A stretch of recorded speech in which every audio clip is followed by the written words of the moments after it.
Meghan Markle and Prince Harry told to refund millions to taxpayers. Meghan Markle and Prince Harry should repay the millions of pounds taxpayers forked out for their lavish wedding in 2018, campaigners have said.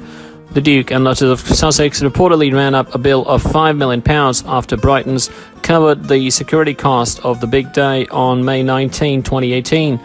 Meghan, 38, and Harry, 35, have since cut formal ties with the royal family, and the huge benefits then come with privilege. After announcing their intention to step back from royal senior roles and become financially independent, Buckingham Palace confirmed Meghan, 38, and Harry, 35, will no longer use their HRH titles and will not receive public funds for royal duties. The Duke and Duchess intend to split their time between the UK and Canada. The royal couple have announced they will also repay the £2.4 million of taxpayers' money for the refurbishment of Frogmore Cottage, which will now be empty for the part of the year.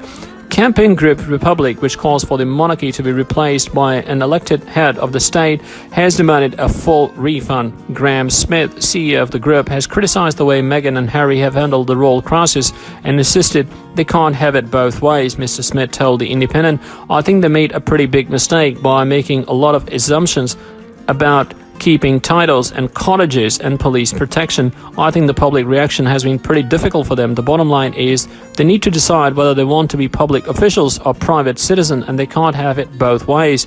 They really ought to be abandoning their claims on any royal titles and living their own lives at their own expenses." The campaign chief also condemned the Duke and the Duchess for moving across the Atlantic and accused them of abandoning their responsibilities.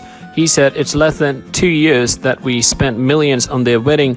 We spent $2.5 million on that house, and given that extra status with these titles, 18 months later they're running away and abandoning all responsibilities. I think we should be getting the millions back, and they should stop spending our money as quickly as possible." Prince Harry, in his solo speech since the bombshell news, said he initially hoped for a dual role in supporting the Queen, the Commonwealth and military associations. However, in the speech at a charity event in London, the Duke conceded it wasn't possible. Harry said, "I want you to hear the truth from me as much as I can share, not as a prince or as a duke, but as Harry, the same person that many of you have watched grow up over the last 35 years, but with a clearer perspective. The UK is my home and a place that I love. That will never change." He added, "It brings me great sadness that it has come to this. The new royal arrangements will officially begin in the spring and will be reviewed in 2021.